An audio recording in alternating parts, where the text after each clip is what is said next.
How's everyone doing? What's going on? Hello.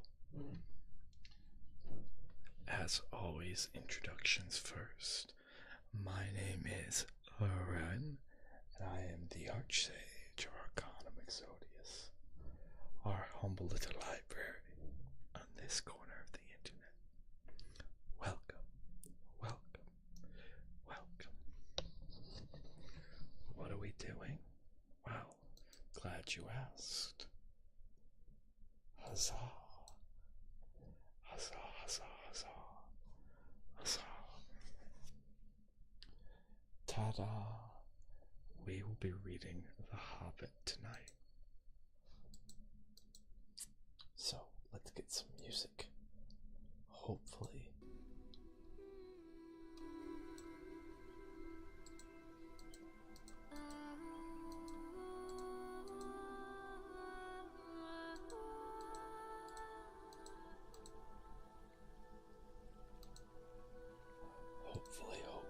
Hopefully.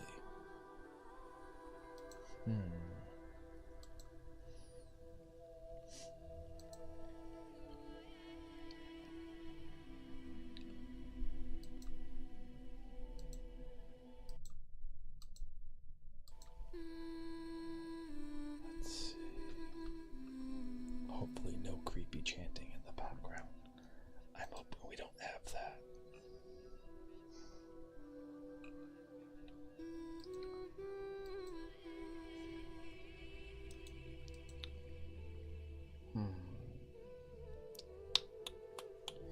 Tisk, tisk, tisk.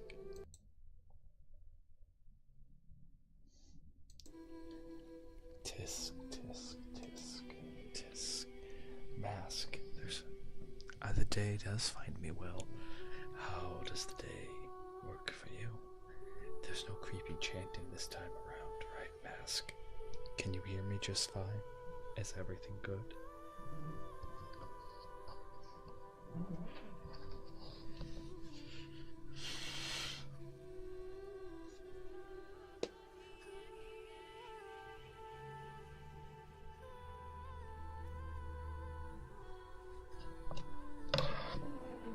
You better be messing with me right now.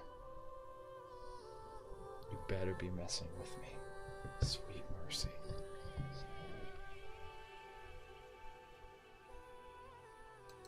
Because otherwise I would throw a fit. I would be like, okay, we're done. No more ASMR forever and ever and ever and ever. Okay. That was so weird. So weird last night.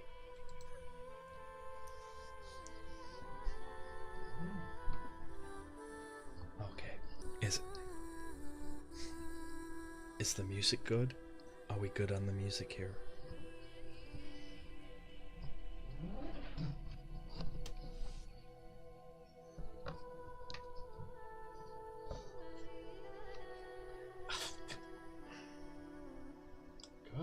Good. That was the intention. I wanted the music to be very, very magical. Okay.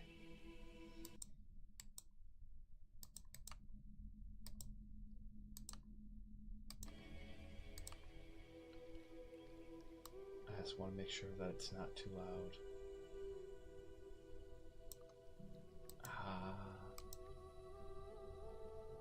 I like to have a little music. It's about finding the right type. So I like to have a little background music.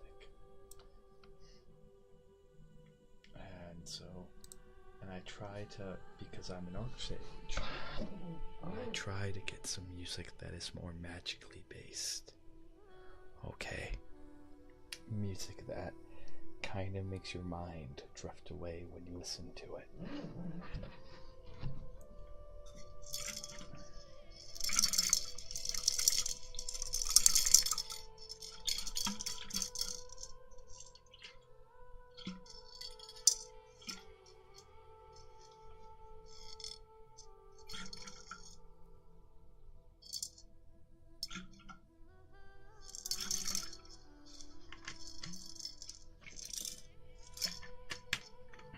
If you'll forgive me, I'll be right back. I realized I didn't fill up my water bottle from last night, so gotta go do that.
There will be no taking over.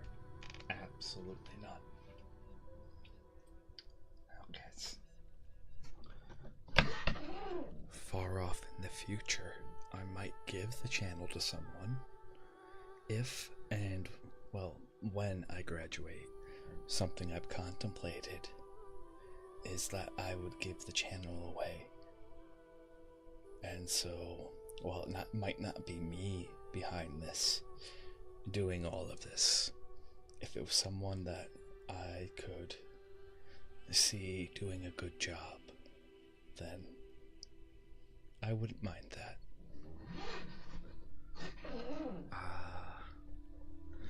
But the thing is, fast forward in your mind for a second, because this is where my mind is at. It's 6 years from now. The 3.0 is getting ready to come out. Debut video and lore video has already been, and we're doing monthly lore role plays together. Yeah. That's called Trauma Mask. You might want to go get that.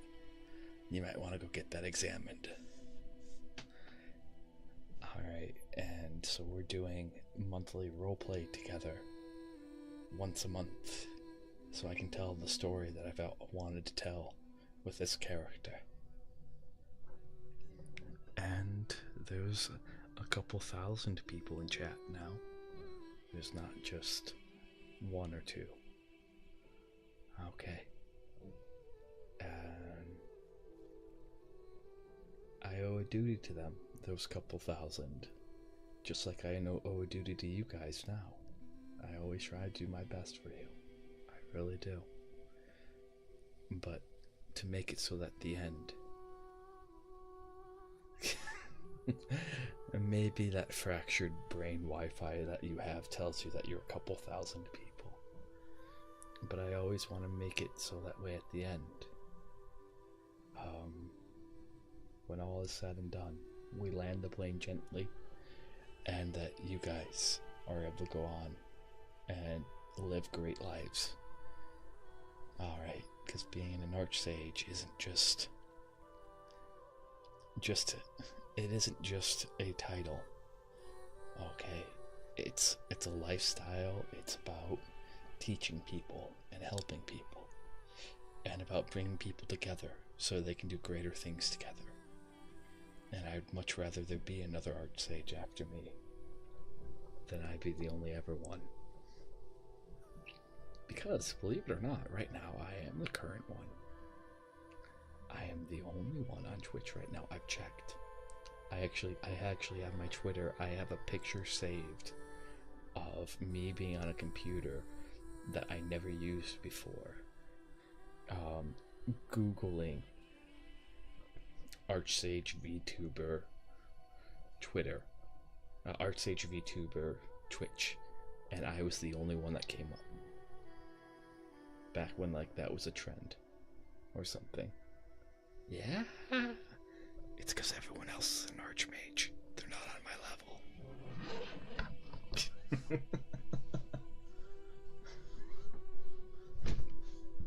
So,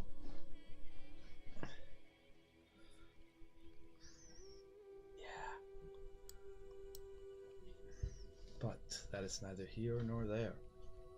Nor it is.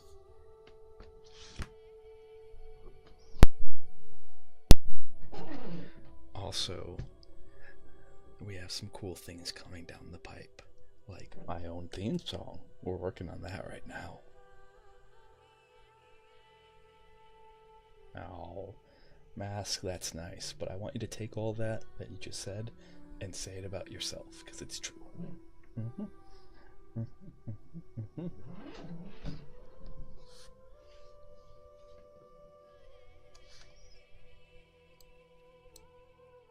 Mm-hmm. That you are. That you are.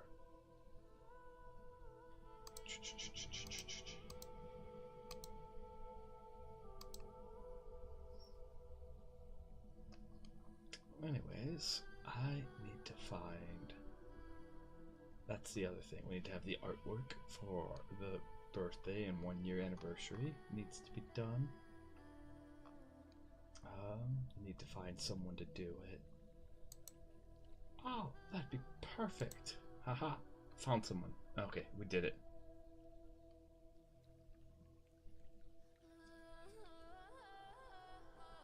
Oh, no.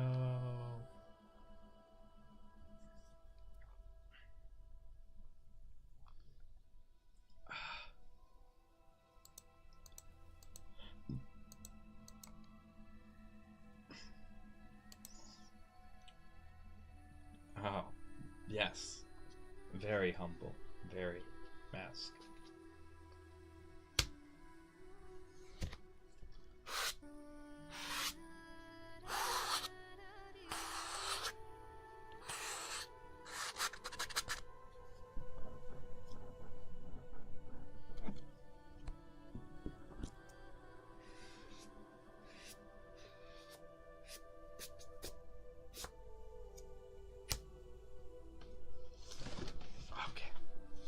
Let us begin. We're gonna go for at least an hour and a half, 2 hours here. So let us start.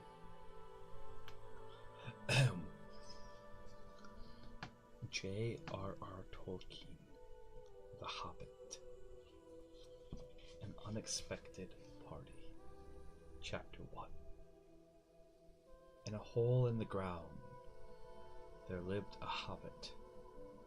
Not a nasty, dirty, wet hole, filled with the ends of worms and an oozy smell, nor yet a dry, bare, sandy hole with nothing in it to sit down on or to eat. It was a hobbit hole, and that means comfort. It had a perfectly round door like a porthole, painted green with a shiny yellow brass knob in the exact middle. The door opened onto a tube-shaped like hall, like a tunnel, a very comfortable tunnel without smoke, with paneled walls and floors tiled and carpeted, provided with polished chairs and lots of pegs for hats and coats. Oh, the Hobbit was fond of visitors. This tunnel wound on and on and on and on and on and on and on, going barely, but not quite straight into the side of the hill. the hill. As all the people for many, many, many, many miles called it, and many little round doors opened out of it. First on one side and then on another. No going upstairs for the Hobbit. Bedrooms, bathrooms, ceilings, pantries, lots of these. Wardrobes, he had whole rooms dedicated to clothes. Kitchens, dining rooms, all were on the same floor, indeed on the same passage. The best rooms were all on the left-hand side, going in, of course, when you get the idea. For those were the only ones to have windows, deep, set, round windows looking over his garden and meadows beyond, sloping down the river. You all can picture that, right?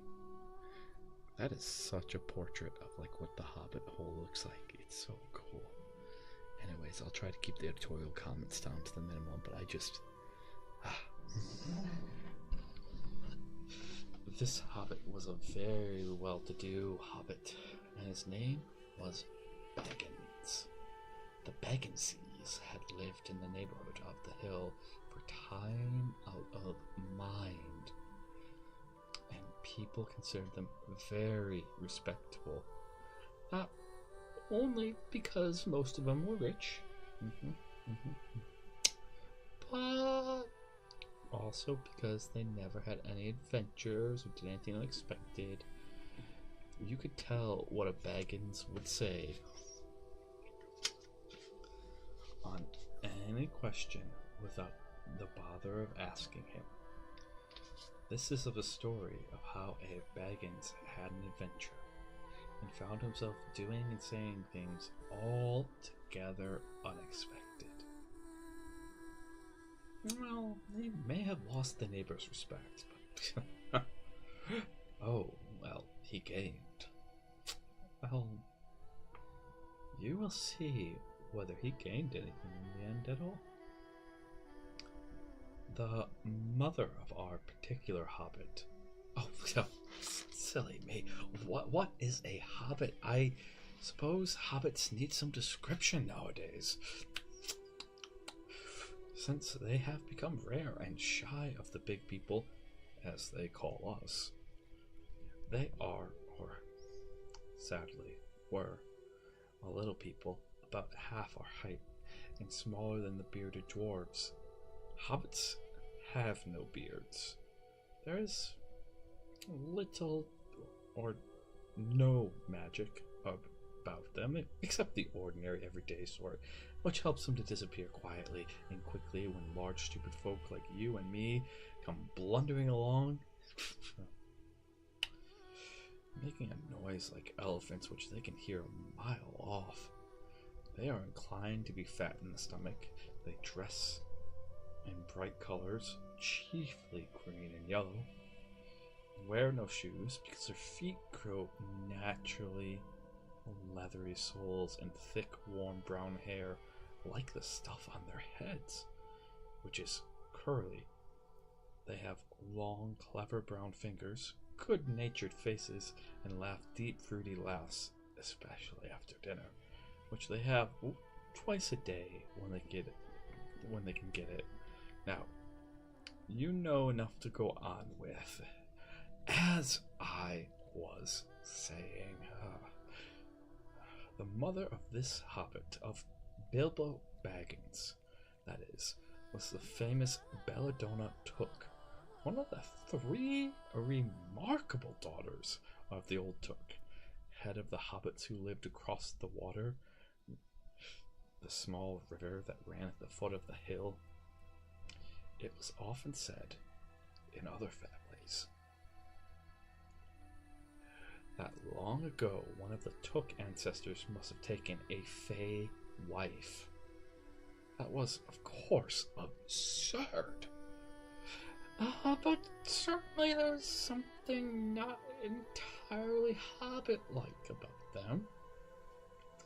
And once in a while, members of the Took clan would go and have adventures. They discreetly disappeared, and the family hushed it up, but the fact remained that Tooks were not as respectable as the Bagginses, though they were undoubtedly richer. Not that Belladonna Took ever had any adventures after she became Miss Bungo Baggins.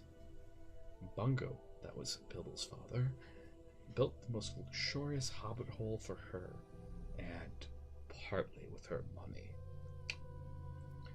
That was to be found either under the hill or over the hill or across the water, and there they remained to the end of their days. Still, it is probable that Bilbo, her only son, although he looked and behaved exactly like a second edition of his solid and comfortable father, got something a bit odd in his makeup from the Took side. Something that only waited for a chance to come out. That chance never arrived. Well, at least until Bilbo Baggins was grown up. See, being about 50 years old or so and living in a beautiful hobbit hole built by his father, which I have just described for you, adventure did not call until after he in fact apparently settled down immovably. By some curious chance, one morning long ago in the quiet of the world, when there was less noise and more green, and the hobbits were still numerous and prosperous, and Bilbo Baggins was standing at his door after breakfast, smoking an enormous long wooden pipe that reached nearly down to his woolly toes, very, very neatly brushed. Respectable hobbit, neatly brushed. Toes, very neatly brushed. Gandalf came by. Gandalf! Oh, if you had only had heard a quarter of what I've heard about him, and I have only heard very little of all there is to hear, you would be prepared for any sort of remarkable tale. Tales and adventurers sprouted up all over the place wherever he went. In the most extraordinary fashion. He had not been down the way under the hill for ages and ages, not since his friend the old Took died, in fact, and hobbits had almost forgotten what he looked like.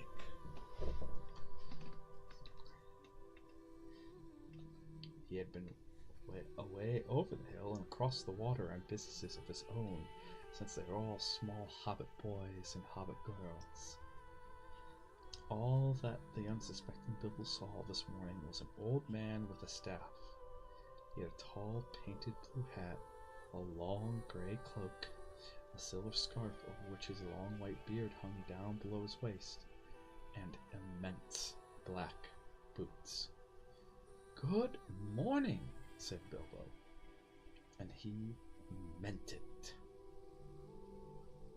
The sun was shining, the grass was very, very, very green.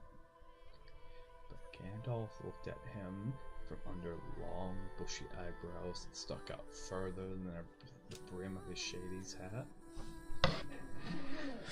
"What do you mean? Do you wish me a good morning, or you mean it is a good morning whether I want it to be or not, or that you feel good this morning, that it is a morning to be good on?" "All of them at once," said Bilbo, "and a very fine morning for a pipe of tobacco out of doors. Into the bargain, if you have a pipe about you, sit down and have a fill of mine." There's no hurry. We have all the day before us. Then Bilbo sat down on a seat by his door, crossed his legs, and blew out a beautiful gray ring of smoke that sailed up into the air without breaking and floated away over the hill. Very pretty, said Gandalf. But I have no time to blow smoke rings this morning. I am looking for someone to share in an adventure that I'm arranging. It's very difficult to find anyone. I should think so. In these parts, well, we are plain quiet folk and have no use for adventures. Nasty, disturbing, uncomfortable things. Make you late for dinner? I can't think what anybody sees in them.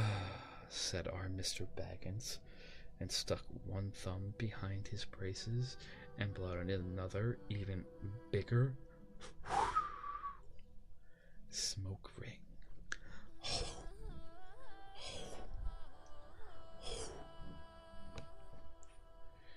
Then he took out his morning letters and began to read, pretending to take no more notice of the old man. He had decided that he was not quite his sort and wanted him to go away. That old man did not move.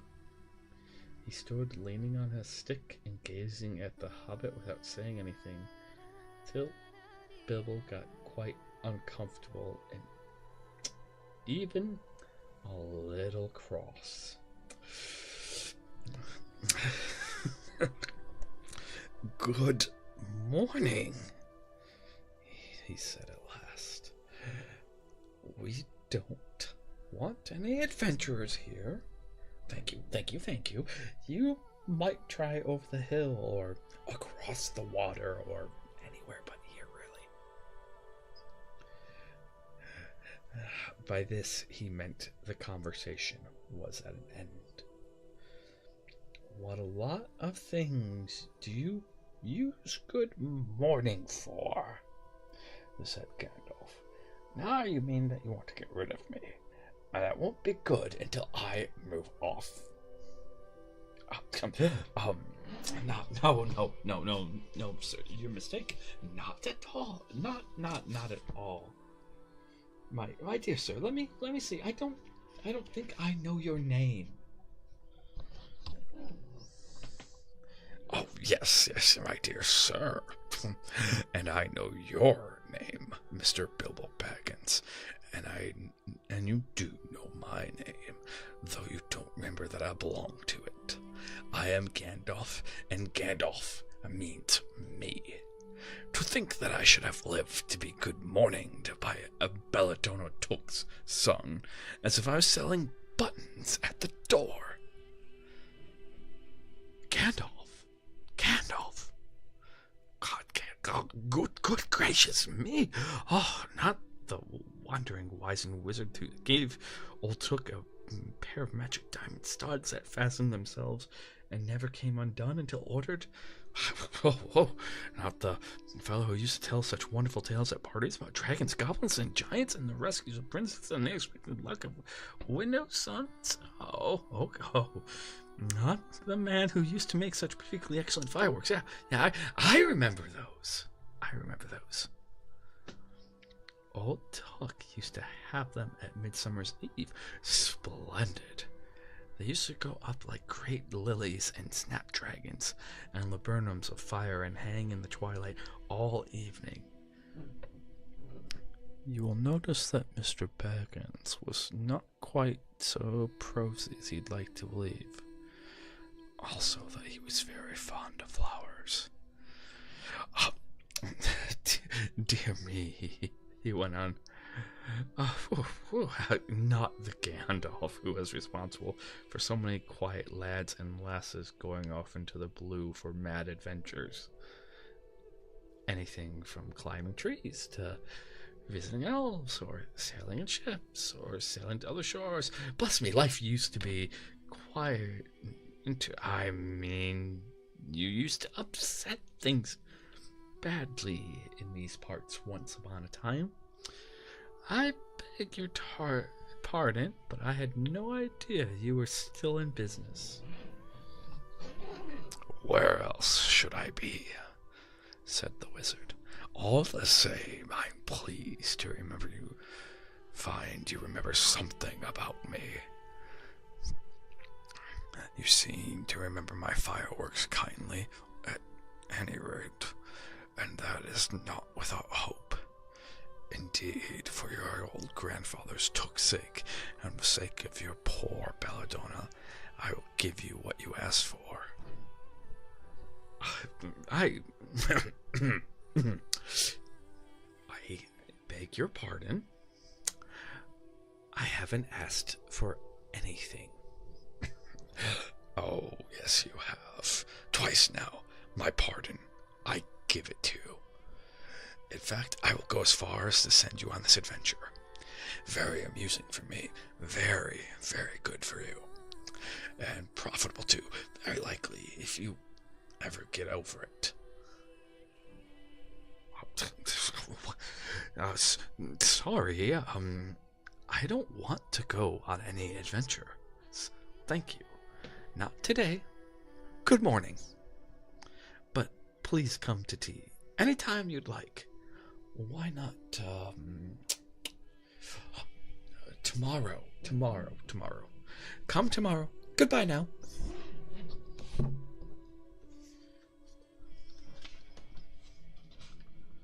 With that, the hobbit turned and scuttled inside his round green door and shut it as quickly as he dared, not to seem ruined. Wizards, after all, are wizards. What on earth did I ask him for tea for? He said to himself as he went to the pantry. He had only just had breakfast. He thought a cake or two or drink of something would do him good after his fright. Gandalf, in the meantime, was still standing outside the door, laughing.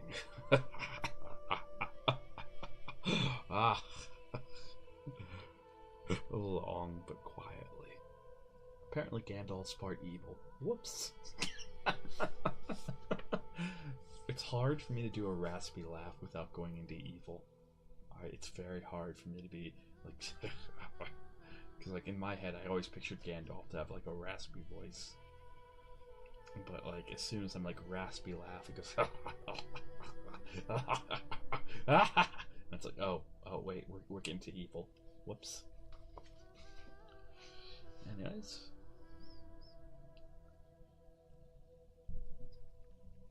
Gandalf in the meantime was standing outside and laughing long but quietly. After a while he stepped up, and the spike on his staff scratched a queer, strange, eldritch sighing on the hobbit's beautiful green front door. Then he strode away. Just about the time when Bilbo was finished his second cake, he was going that he had escaped adventurers very well.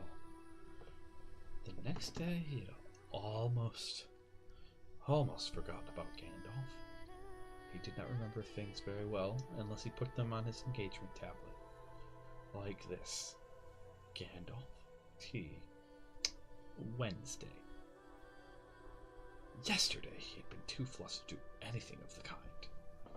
Just before tea time there came a tremendous ring on the front door bell, and then he remembered. He rushed and put on the kettle, and put on another cup and saucer and an extra cake or two, and ran to the door.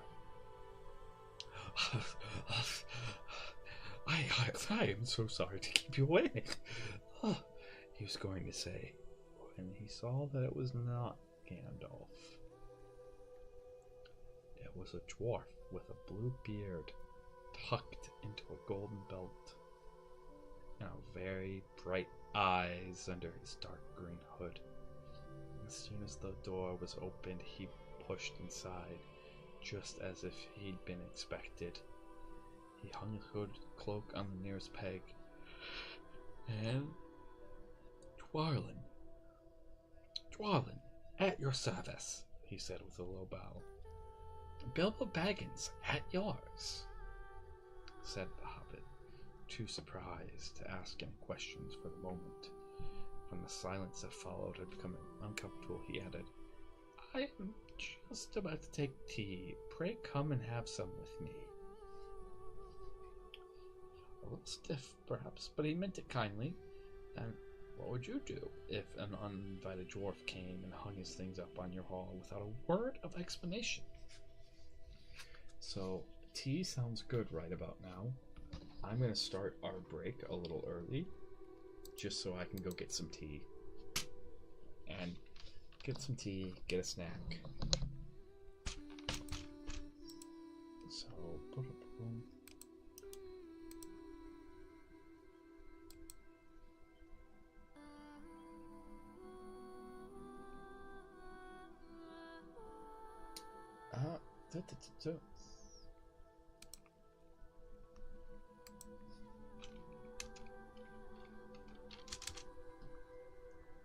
Or at least the plan is to start a little early. Give me a second.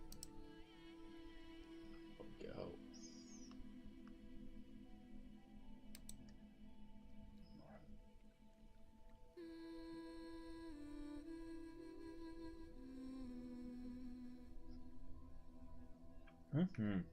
Tea time. Yeah, in it.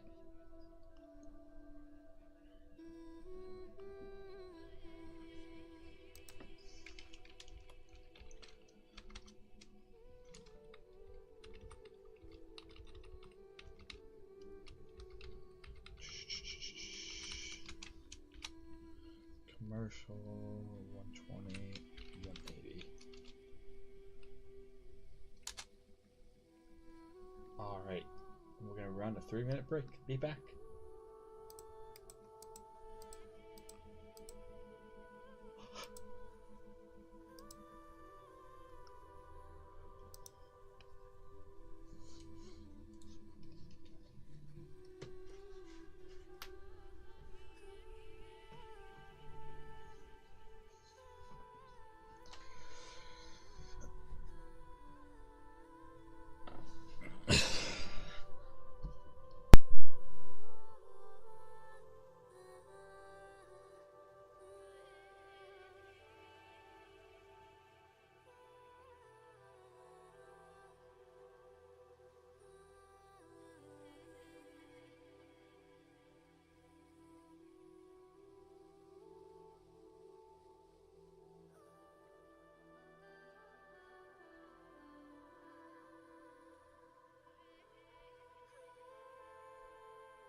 guess who's back?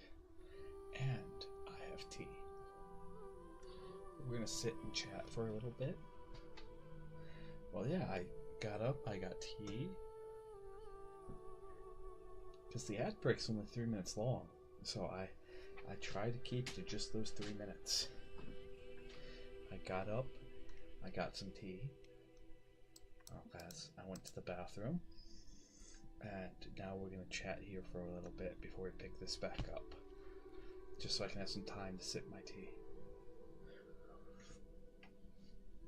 What did you guys do? And if you went and got tea, what sort of tea was it?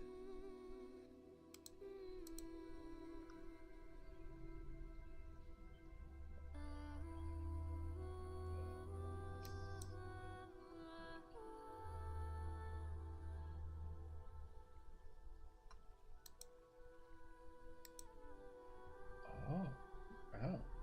By the way, this reminds me, okay? This reminds me. Writing. Ah, that's really cool. What's your story thingy about? Tell me more, tell me more. That's awesome.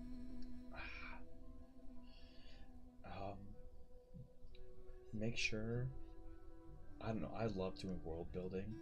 Okay, so I don't know how deep into world building you do, but like with world building, try to explain how money works, like especially in a magic-based system.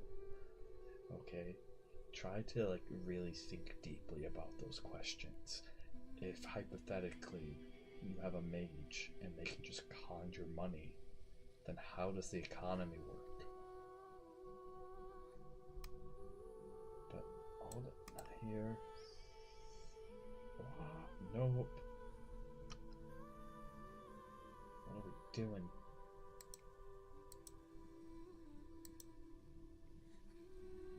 Okay. Okay. Well, regardless, why are we showing? Alright. Rar. Okay.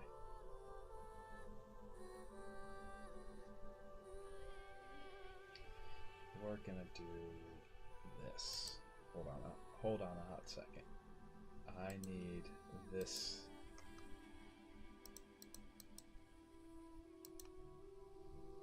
Oh,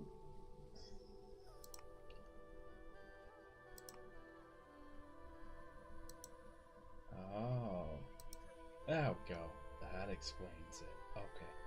I had to figure out why is this not working the way it's supposed to. So we're coming over to this screen here. This is our gaming. This is our gaming dungeon. Okay. Alright. We're coming over here though, because that way I can point attention to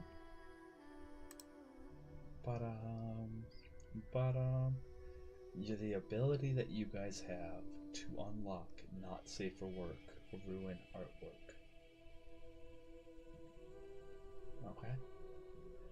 And so this is something going on until the end of March.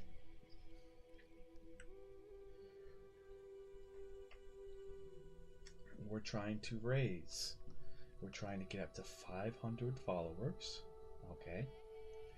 Or trying to get 100 subs, okay? Or we're trying to get 20,000 bits, okay? If we hit one of these goals, you guys will unlock Not Safe for Work Ruin artwork that will be released to my Ko-Fi for you to be able to download, alright? And use as a background. Okay? If you unlock 2 out of these 3,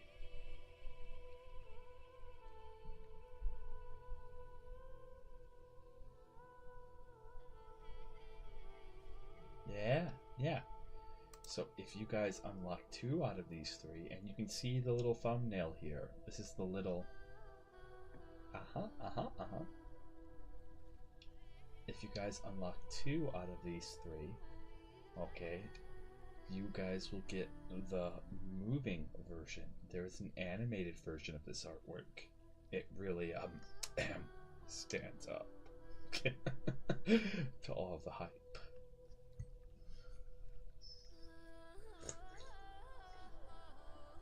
And then if you get all three, you'll unlock the merch. We'll make merch out of this. Alright, maybe even like a docky pillow. Wouldn't that be something? Mm-hmm.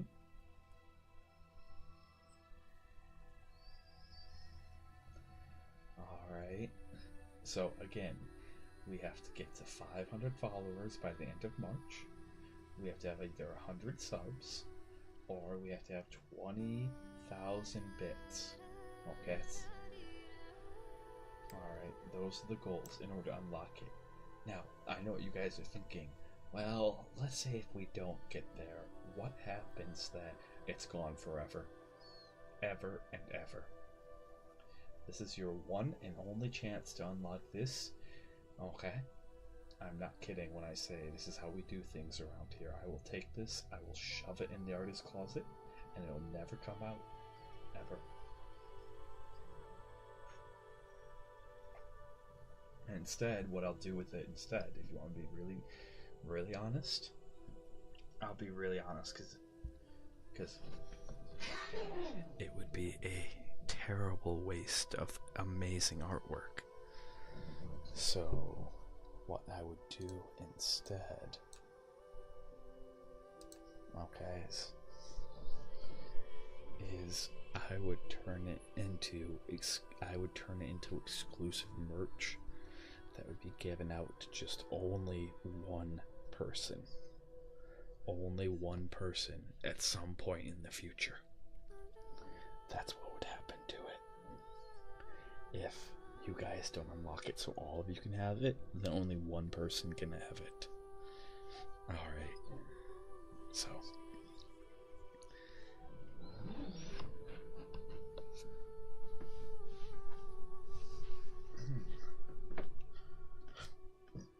Excuse me. But that wouldn't be until like maybe Mask. I hate to break it to you, but it wouldn't be you, because it's not like you guys get to profit off of this. If you were like, oh, I don't want to help anyone out, I want this all to myself. Okay, well, what would happen then? Then and only then, alright, it would be turned into merch that would be given away for about 3 to 4 years from now. So, if I'm being really, really honest, and by the time you realize that you could have entered to one it with your brain Wi-Fi, it'd be too late. I'm just letting you know, this is how you can unlock it. Okay?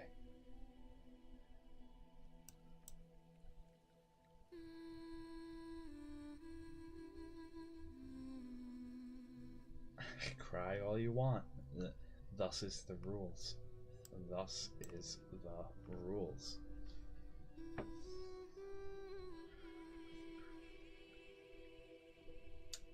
Besides, we have some really amazing artwork coming down the pipe here. That's gonna be probably midsummer. You guys will get to see something that I'm hoping will blow everyone's minds and will get way more traction around here.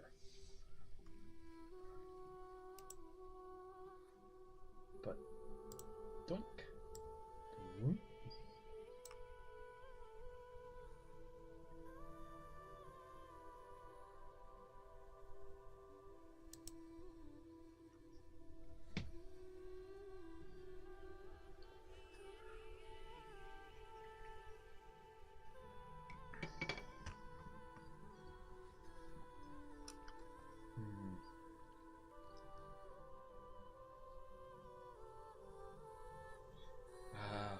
That's a shame.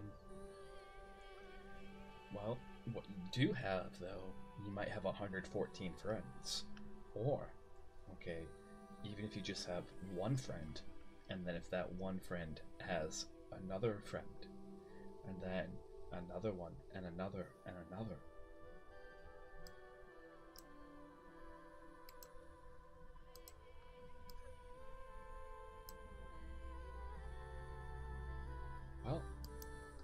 Do you know what? Get him here. Bring him here. Bring him here now. Now. So we're going to resume reading Lord of the Rings. The Hobbit.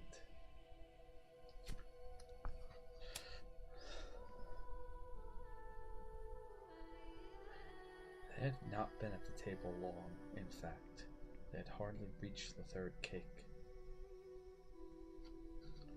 when there came another even louder ring at the bell. "Excuse me," said the Hobbit, and off he went to the door. "So you've got here at last." That was what he was going to say to Gandalf at this time. But it was not Gandalf. Instead, there was a very old-looking dwarf on the step with a white beard and a scarlet hood, and he too hopped inside as soon as the door was open, just as if he had been invited.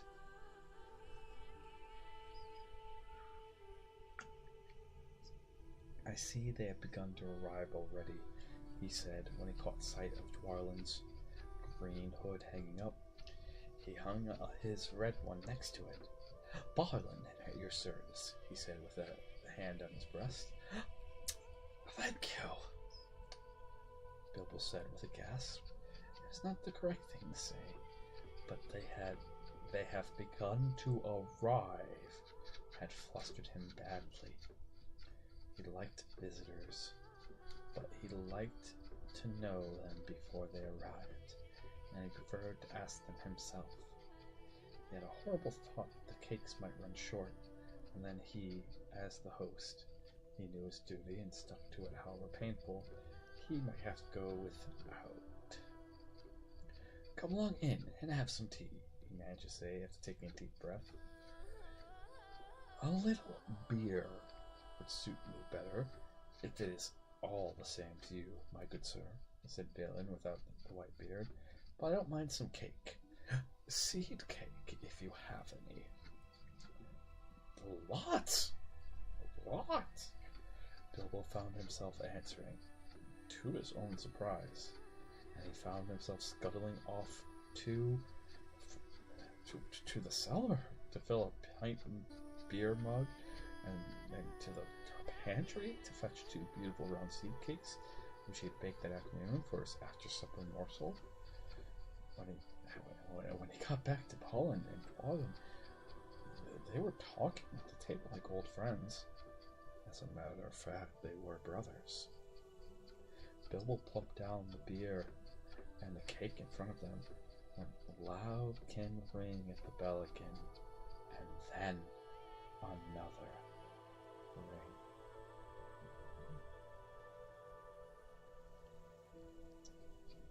Gandalf for certain this time.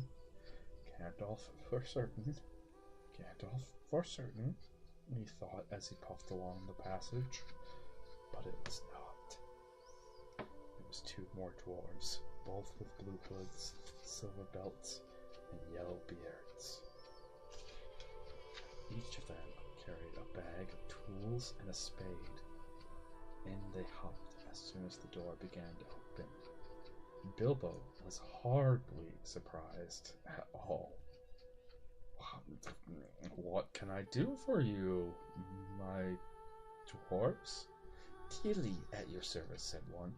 "And Philly," added the other, and they both swept off their blue hoods and bowed. "At yours and your families," replied Bilbo, remembering his manners this time. "Dwalin and Barlin are already here, I see. Let us join the throng." "Throng? Throng!" thought Mr. Baggins. "I don't like the sound of that. I really must sit down for a minute and collect my wits and have a drink."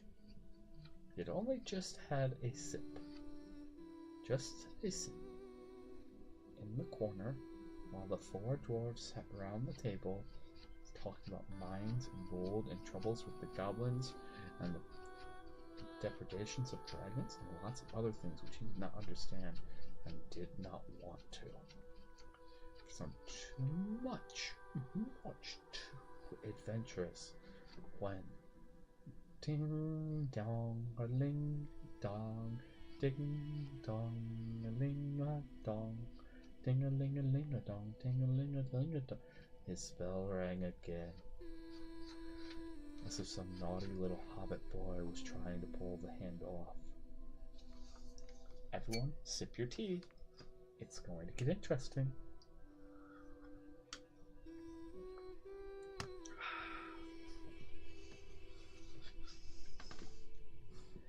Someone at the door, he said, blinking. Some four, I should say, by the sound, said Philly. Besides, we saw them coming along behind us in the distance. The poor little hobbit sat down in the hall.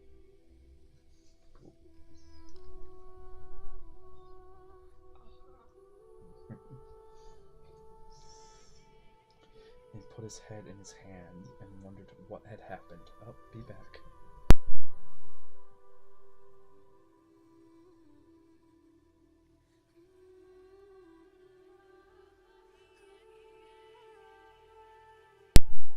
I apologize, the butt tuba was acting up again. And that's not something we need to hear on ASMR night. And the bell rang again, louder than ever, and he had to run to the door.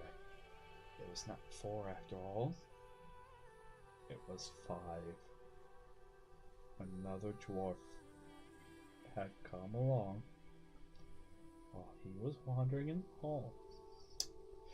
He had hardly turned the knob before they were all inside, bowing and saying, "At your service, at your service, at your service, at your service, at your service." One after another. Dory, Nori, Orin, Oin, and Gloin were their names, and very soon 2 purple hoods, a grey hood, a brown hood, and a white hood were hanging on the pegs. And off they marched with their broad hands stuck in their gold and silver belts to join the others. Already it almost become a throng. Some called for ale, and some for porter, and one for coffee. You could tell someone had already been drinking. The guy asking for coffee clearly is getting rid of hangover.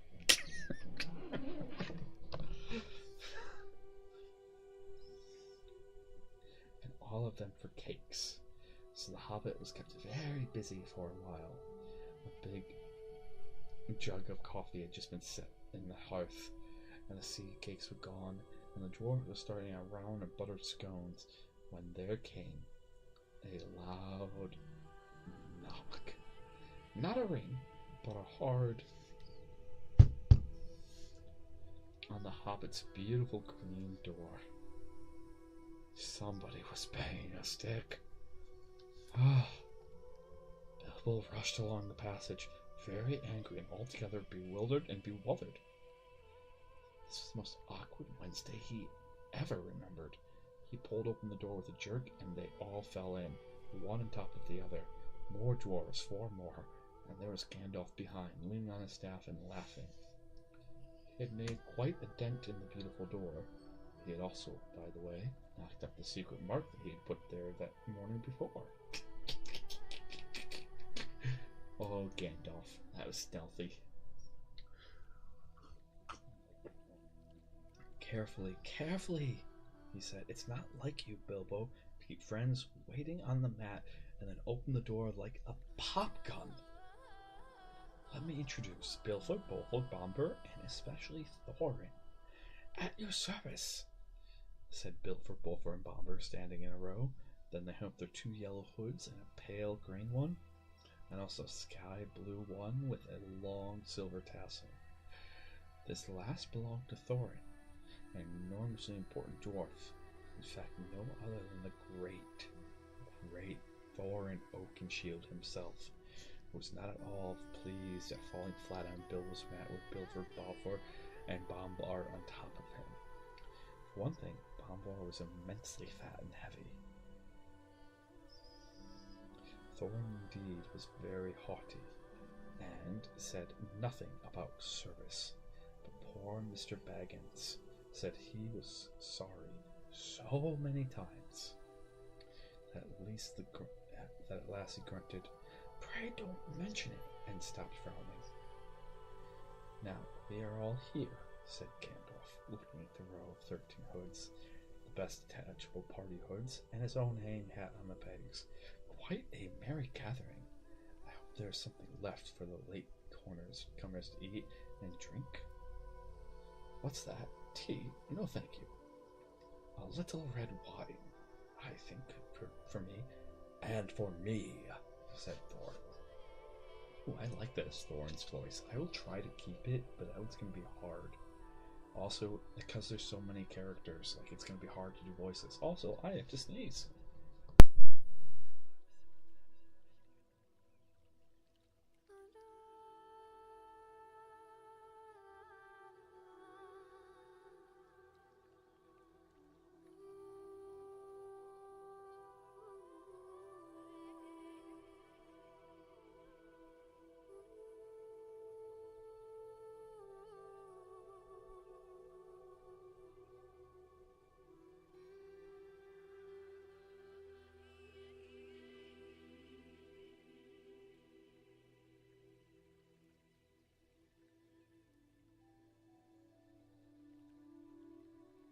Okay, I think I'm good.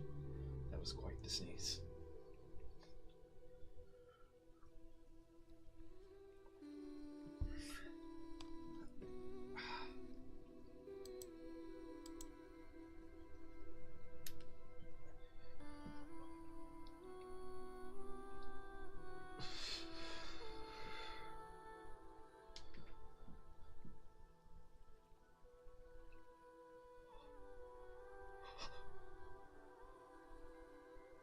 Oh, a little yawny, getting a little EP myself. We got 40 minutes left in stream at least.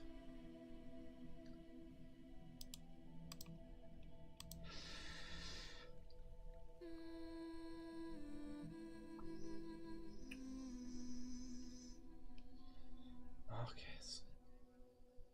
Oh, oh.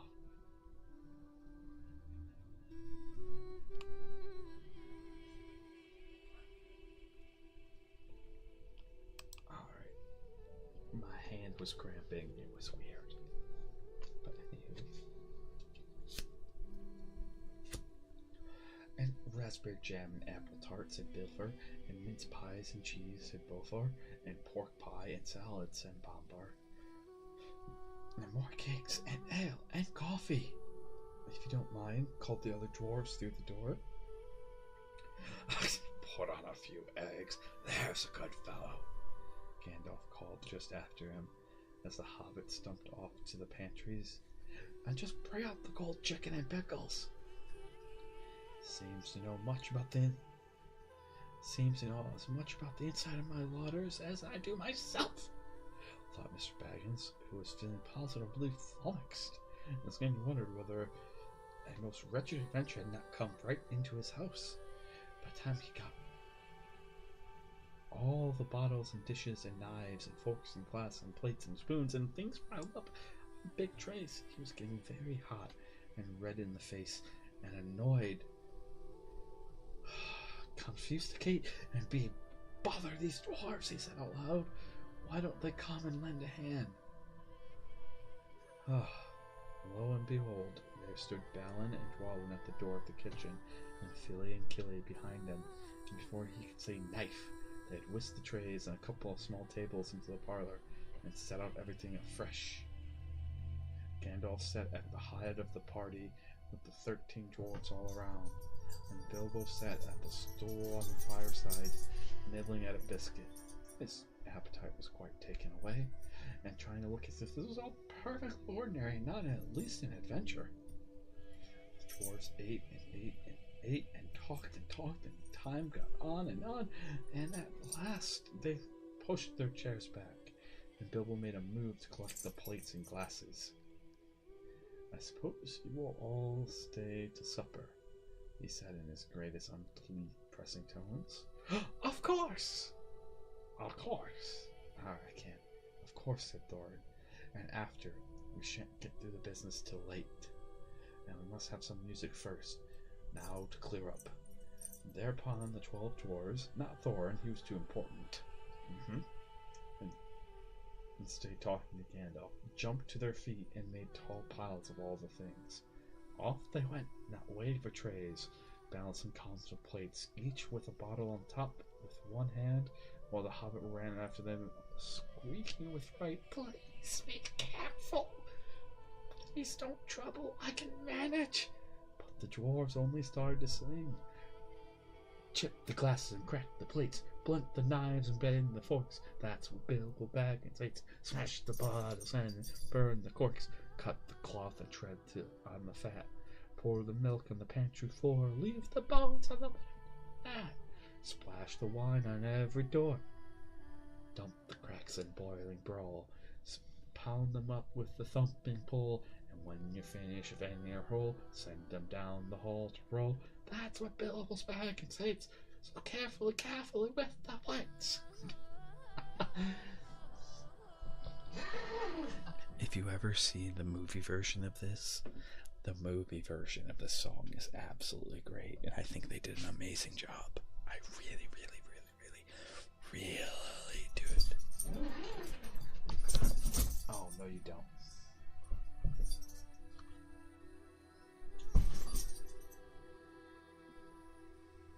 Okay. No, don't you two start. Don't you two start.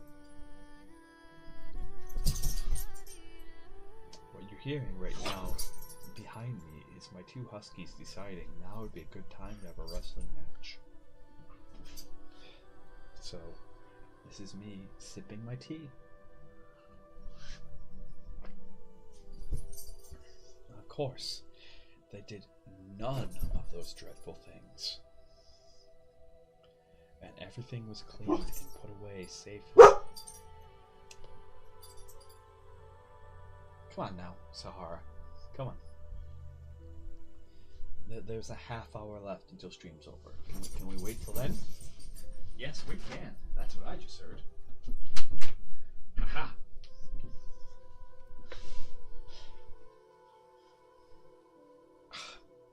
Sometimes that's all you can do. So, like... Huskies are perpetual toddlers, okay?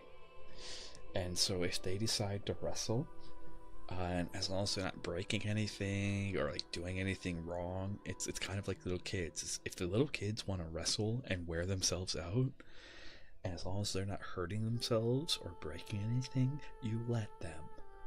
Okay? Like, you keep an eye on them, of course, but you let them wrestle, because then they're taking care of, they're entertaining themselves. They're not hurting anyone. And you aren't being bothered. You just sit there sipping your tea, watching it.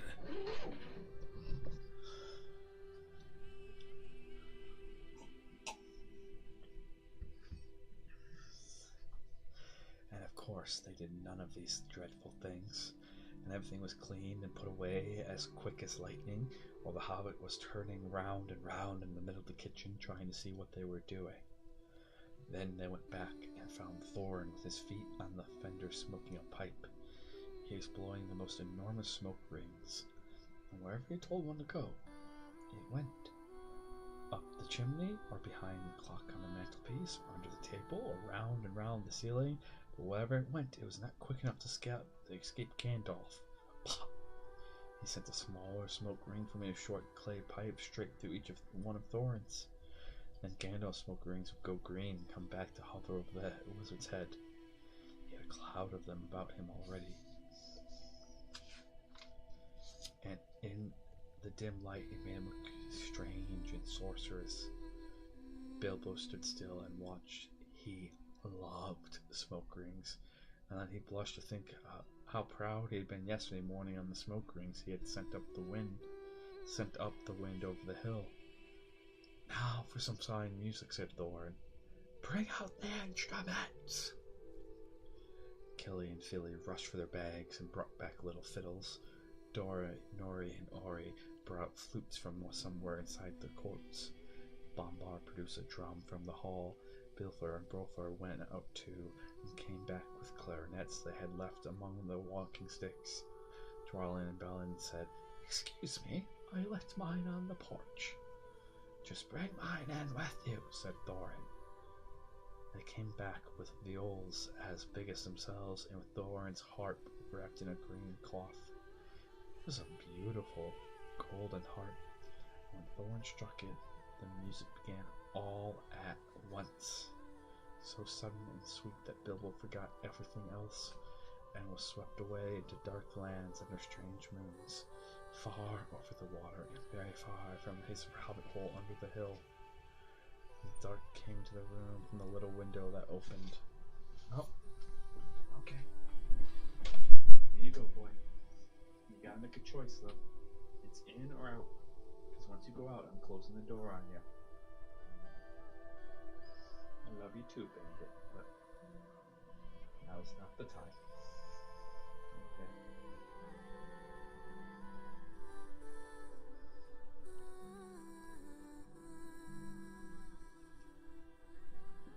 Love you and your pink nose.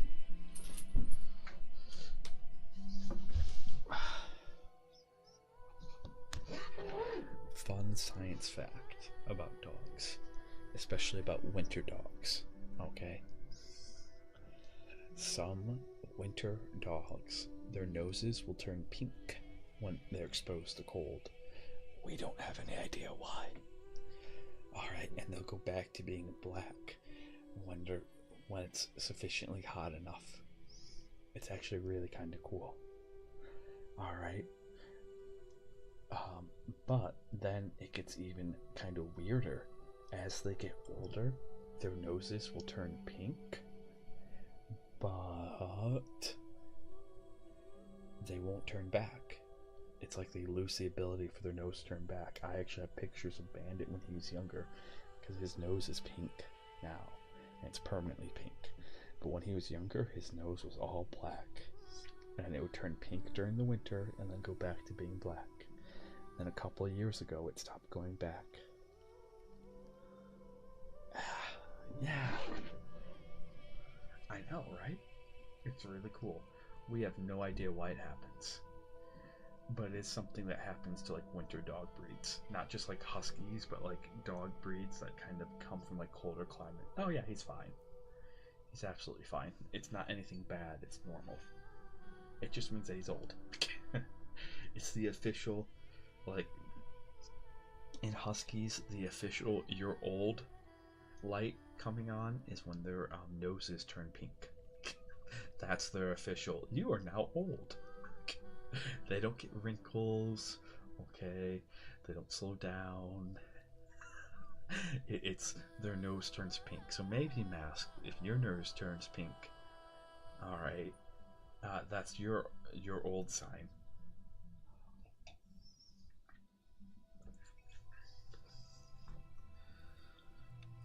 Okay. The dark came into the room from the little window that it opened in the side of the hill.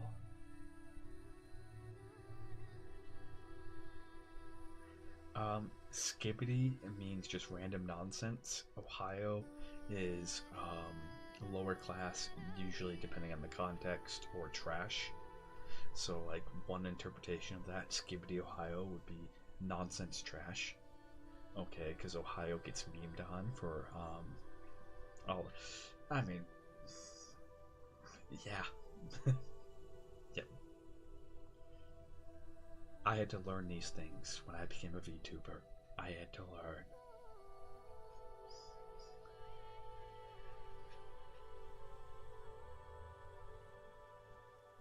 The dark filled all the room, and the fire died down, and the shadows were lost, and still they played on, and suddenly first one then another began to sing as they played, deep-throated singing of the dwarves in deep places of their ancient homes. And this is like a fragment of their songs, if it can be their song without their music. Far over the misty mountains cold, to dungeons deep and caverns old, must away ere break of day to seek the pale enchanted gold. The dwarves of yore made mighty spells, while hammers fell like ringing bells. In places deep where dark things sleep, in hollow halls beneath the fells, all for ancient king and elvish lord, their many a gleam golden hoard, they shaped and wrought, and light they caught to hide in gems on hilt of a sword. On silver necklaces they strung the flooring stars, on crowns they hung the dragon fire and twisted wire. They meshed the light of moon and sun, forever the misty mountains cold, to dungeon deeps and caverns old. We must away ere break of day to claim our long forgotten gold. Goblets they carved there for themselves, and harps of gold where no man delves. They lay there long, and many a song was sung unheard by men or elves. The pines were roaring on the height, the winds were moaning in the night. A fire was red and flaming spread, the trees like torches blazed with light. The bells were ringing in the dale, and men looked up with faces pale. The dragon's eye, more fierce than fire, laid low their towers and houses frail. The mountains smote beneath the moon, the dwarves they heard the tramp of doom. They fled their hall to dying fall beneath his feet, beneath the moon. Ah, far over the misty mountains grim, to dungeons deep and caverns dim, we must away at break of day to win our harps and golds from him. Ah, yes.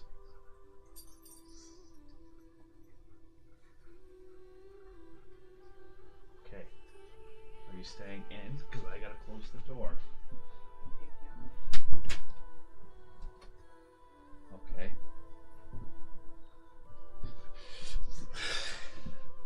Okay.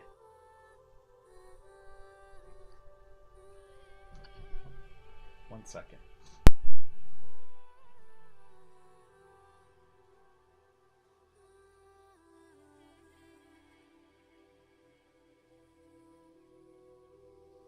We're gonna run a short ad. I have someone at my door right now, so I'm gonna run a 1 minute ad here. Okay.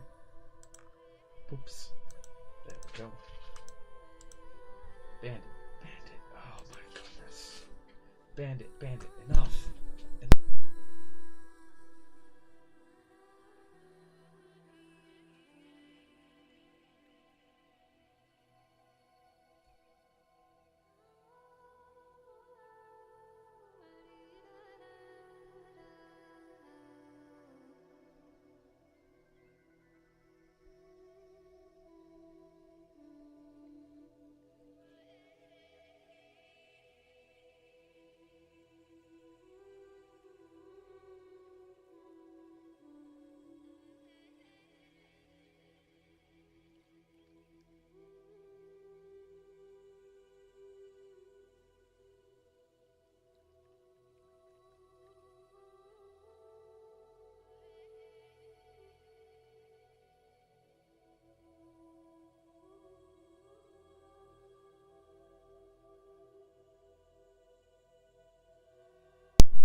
Orcas. Orcas. He is being an absolute little monster right now.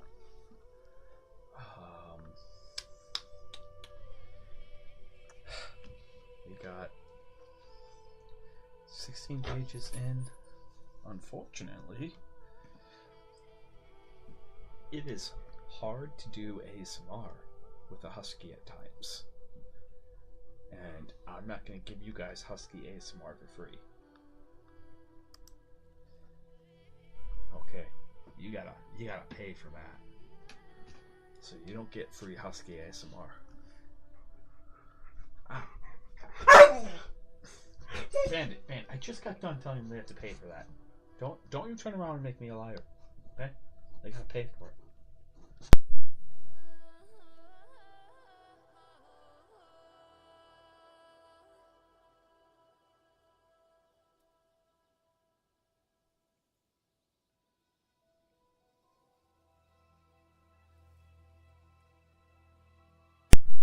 Yeah, he's not going to cooperate. We're going to have to raid out. I do apologize.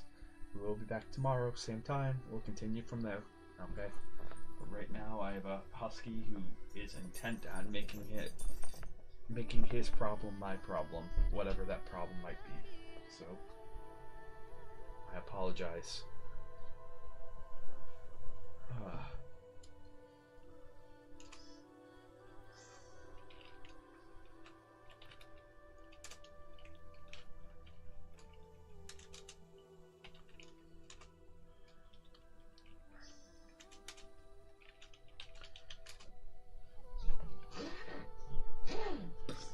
We'll be back tomorrow.